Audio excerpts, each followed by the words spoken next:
nosotros hacemos, como decía el doctor Fritz Perls, es comer. Nosotros o comemos comida o comemos afecto.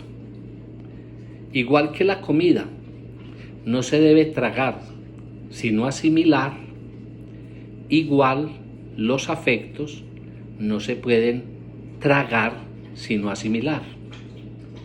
¿Qué es la enfermedad para Fritz Perls? Para la Gestalt en general. Es cuando nos tragamos las cosas y no las asimilamos. Las emociones, los sentimientos, las actitudes, las percepciones, las relaciones interpersonales, todo aquello que nos pasa en las relaciones interpersonales.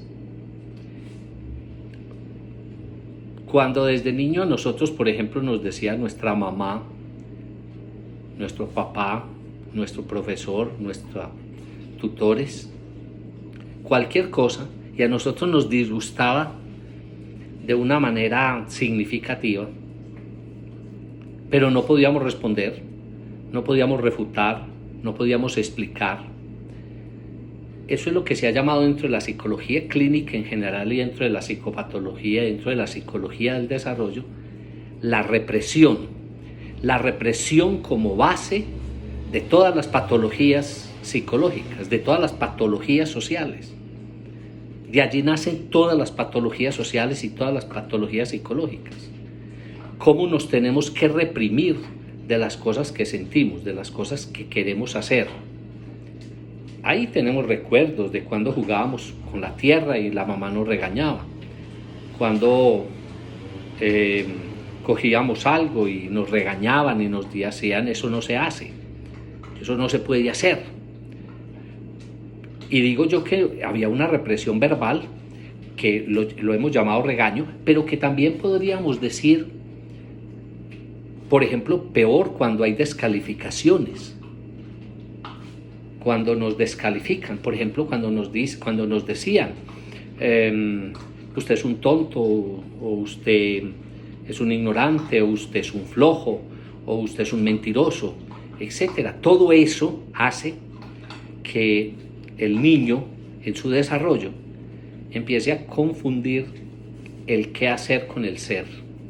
Porque uno puede decir una mentira, pero no ser un mentiroso.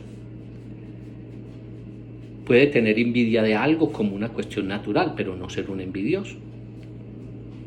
Eso son todas esas cosas que nos pasan en la experiencia de la vida, que nos reprimen y que nosotros nos tenemos que tragar eso y no se puede asimilar, como la comida que les acabo de decir.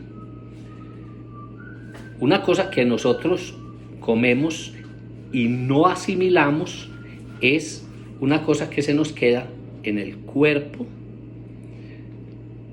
y nos produce malestar y nos produce indigestión.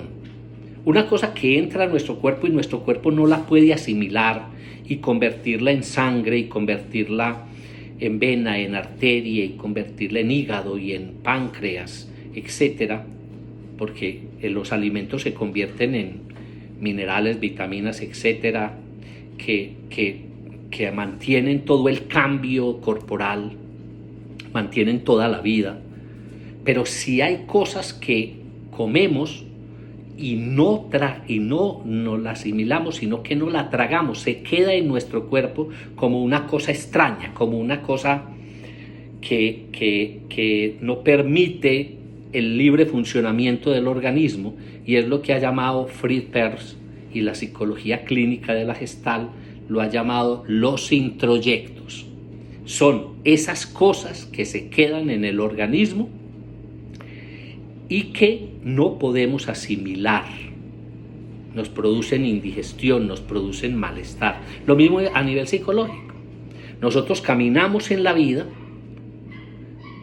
con cosas reprimidas, psicológicas, emocionales y afectivas, que nos producen indigestión, no se pudieron asimilar, y entonces eso se quedan como unos introyectos, como unos elementos extraños en nuestra mente, en nuestra alma, en nuestro espíritu, que como no se pueden asimilar, nos producen ansiedades, angustias, neurosis, desesperos, miedos, etc. Esos son los introyectos, como dice la psicología de la Gestalt y Fritz Perls. ¿Qué hacemos para eso? ¿Qué tenemos que hacer para eso? En la psicología humanista, en la psicología de la Gestalt, lo primero que decimos, y en todas las psicologías en general, tenemos que decir, hay que empezar a expresar eso. Hay que empezar a hablar de eso. Hay que decir todo lo que pensamos, hay que decir todo lo que sentimos. Por eso bella la psicoterapia. Porque la psicoterapia es el espacio donde nosotros podemos hablar desde lo más profundo de nuestro ser, con toda la autenticidad, con toda la veracidad, sin ningún miedo, de todo lo que sentimos, durante toda la vida, durante toda la historia. Ese es el primer elemento para uno sanarse, poder expresar todas esas cosas de la vida, del desarrollo infantil. Y cuando expresamos todo eso, ya vendrá el psicólogo, el psiquiatra, con sus técnicas especiales a ayudarnos a expresar eso. ¿Cuál es la postura del terapeuta? La postura de un buen terapeuta es dejar que el otro exprese y diga todas esas cosas y hable de todas esas cosas, sin ningún problema, sin juzgamientos, sin condenar, sin evaluar, sin valorar. Eso es fundamental. Y cuando usted hace eso como terapeuta, y cuando a usted le hacen eso un terapeuta, entonces usted libera todos esos introyectos, bota todo eso que nos está indigestando desde el punto de vista psicológico. Hacemos lo que se ha llamado en la psicología clínica hace mucho tiempo y en la psicopatología la catarsis, y con eso estamos liberando las cosas. Por ejemplo, ahorita si podríamos expresar todo lo que sentimos por esta pandemia, por el encierro, porque no podemos tomar relaciones interpersonales, porque no podemos hacerlo de siempre, etcétera, etcétera. Por eso necesitamos hablar, porque si estamos hablando de esas cosas nos estamos liberando y nos estamos sanando. Quería hablarles un poquito de eso en esta tarde y lo quise hacer desde la cocina de mi casa, por el símil entre lo que dice Fritz Perls, entre el alimento físico y el alimento emocional, entre el alimento físico y el alimento emocional e intelectual. Quería hablarles de eso a ustedes y después decimos cuáles son las metodologías para hacer catarsis, para hablar de estas cosas, para expresarnos, para sanarnos de estas cosas. Hasta luego.